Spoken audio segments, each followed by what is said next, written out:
Hello guys, welcome to our YouTube channel, and today we are going to learn how to reset ClickUp password. So let's get started.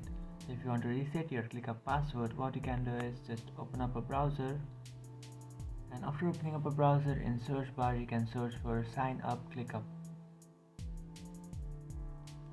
After searching for that, you will come up to this page where you have to tap on this first option which says sign up for free. After tapping on sign up for free, now you have to tap on login.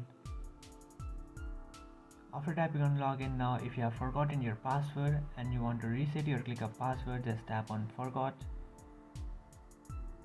After tapping on forgot, now you have to enter an email address. So just enter email address which you have used to create your ClickUp account, and then tap on send me the link. And now you just have to open up your Gmail application and open that email that you have received from ClickUp. You can see I have received this email. Now what you can do is, after opening that email address, just tap on reset password and then continue with your Google Chrome.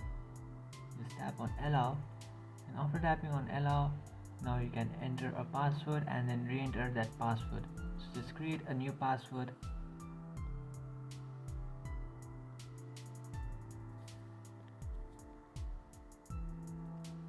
So after creating a new password, just tap on create password, and after doing that, you have successfully created a new password, or you have successfully resetted. And after doing that, you have successfully resetted ClickUp password. So that's it guys, this is how to reset ClickUp password. If you find this video helpful, don't forget to like and subscribe to our channel. If you have any doubts, feel free to comment below. Thanks for watching.